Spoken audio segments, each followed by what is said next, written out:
It's a dialogue, not a monologue, and some people don't understand that. Social media is more like a telephone than a television. Amy Jo Martin. You're listening to Writing Roots, brought to you by Aspen House Publishing. Welcome to Writing Roots. I'm Lee Hull. And I'm Lee Esses. Our topic today is social media. Speaking of social media, go to our Facebook page, Writing Roots Podcast, give us a like, give us a follow, get involved with us on social media, and we'll have more advice for you, be able to answer your questions about how to use it for your writing branding. Let's get into how to use social media for marketing. This is huge. It's also incredibly delicate. All of your posts should offer your readers something. It shouldn't always just be begging them to buy your book. Let's get into the different kinds of platforms.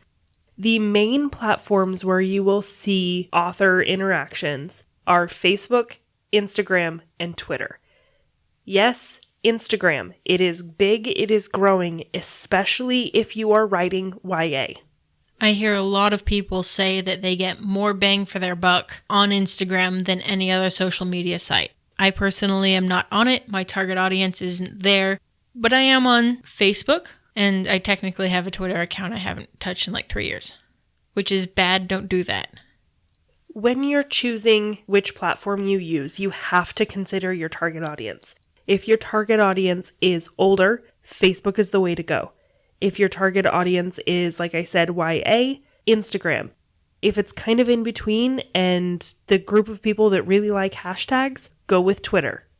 A fourth option would be your forums or blogs like Reddit and Tumblr. It's not as easy to build interactions there, but it's a good place to go for marketing. Something I will advise you as authors to do is to set up a separate page for your author persona. If you follow Lee Esses on Facebook, you're going to get little quotes about writing, interesting things that I find, puns. You'll see a lot of puns, and especially dark humor, because that's what I want my audience to think of me. If you follow my personal page, you're going to get pictures of dogs. You're going to get a weather forecast. You're going to get things that are not remotely relevant to who I am in your world, which is the author. This applies across all social media and internet interactions. You need to keep your personal pages, your personal setups separate from your professional pages. So I give myself about an hour a day to spread my Lee Esses wings throughout social media. If you have a blog or website for you and your writing, make sure it is branded to you as the author, not the book, so that people can constantly go to you as the author and find all of your books. You don't have to have like 3 different pages for 3 different books. So let's get into the use of social media. When you post, you need to put thought into it. It needs to be designed. Almost every single platform, especially Facebook, puts a priority on posts that includes words as well as images and videos. This is one of those easy ways to contact your readers before your next book is out. I think every career author that I follow has done a cover reveal at some point since I started following them. Whatever their next book is, this is the beginning of building momentum for your next book that's about to be released. Social media is where your fans are going to look for this information. So how do I design a post for most effectiveness? You mentioned an image. Is that it? Just have a pretty picture? People love to see the person behind the writing. They love to feel connected with that. I'll talk a little bit more about the actual wording of the post in our next episode where we're talking about tease writing, but have the wording, have an image that will grab attention. Pictures of puppies, pictures of cats, pictures of you, but make sure it always includes your book and your branding, your imagery. One particular post that really stands out in my mind is an author who got her advanced copies of the book before it even released, and her puppy, I think, was like 8 months old at the time. got into and chewed up one of the books. So she posted a picture of the dog with the scattered remnants of this book and then turned it into a fan giveaway. It had something to the nature of Timber ate it all in one sitting or something like that. If you want a Timber-approved advanced reader copy of this book, like and share and comment and enter the contest. Another thing about designing your post is looking at the timing of when it's posted. Posting at midnight or 2 o'clock in the morning is not always effective. Algorithms play with this a little bit, but especially if you are on Twitter or Instagram, those are timeline-oriented platforms. If you are posting at 2 o'clock in the morning, your post is going to be buried.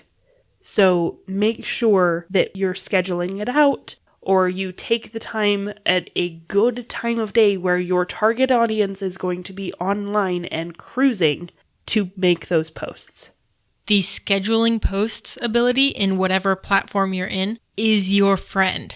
If you don't know how to use that, go on to whatever platform you're using, experiment, discover what works for you, because then you don't have to be married to social media. You can say, for the 10 days leading up to the release of the book, I want to release a different quote from the book every day.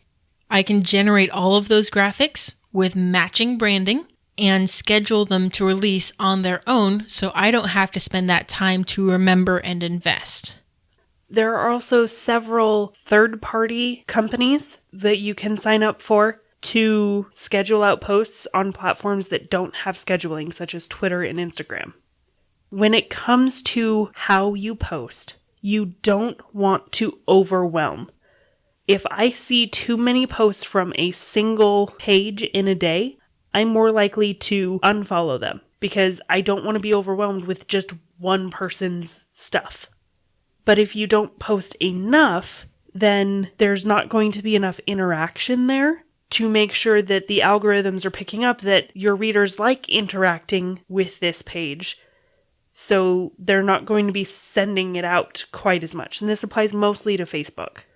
Even if they're not interacting, if your name passes their Facebook feed, the job is done. Mission accomplished. It's done its little bit of advertising to help get you to stay in the forefront of their minds.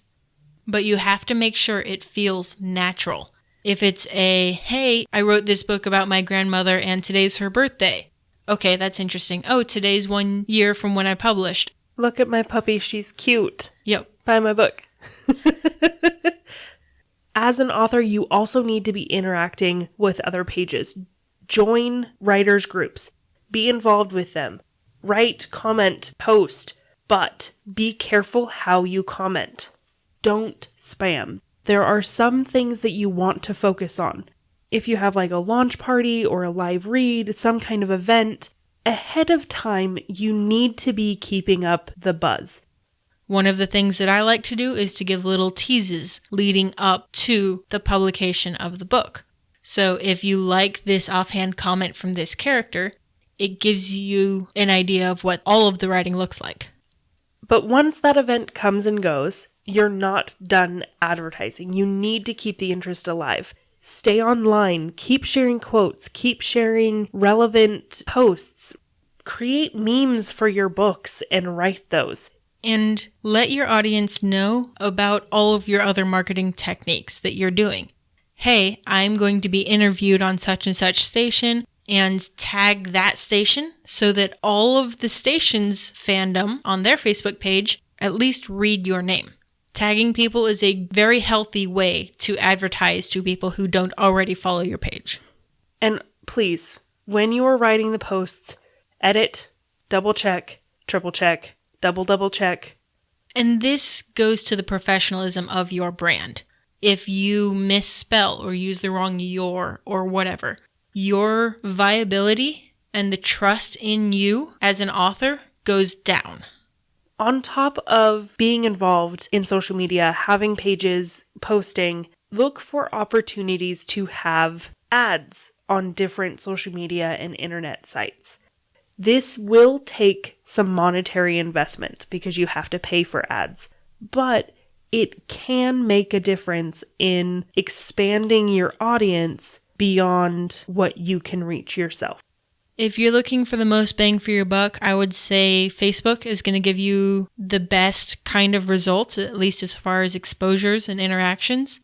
Google ads exist, but if you're well branded, then it's not going to be super helpful. So when she said if you're well branded, that means if somebody puts your name or your book in a Google search bar, yours should be the first natural search hit that pops up. You can buy ad space so that your name pops up as the ad that's at the very, very top. If you aren't on the first page of Google, that might be an interesting way to try to bump yourself up. Or consider rebranding if you're not yet published. Amazon ads are another way to go about that, but you're much better off going organically. This is something that you can be thinking of before you ever publish, before you even finish writing. Getting started on creating your social media presence so that when you do publish, when you do release that book, you already have the start of an audience. And if you intend to traditionally publish, these numbers, the number of followers that you have, will get traditional publishers' attention. It can only help you in your career as an author, whichever path you take. So be thinking about how you're going to be involved on social media. Be thinking about your branding. Be thinking about your book branding. And even when you write ads, write selfishly.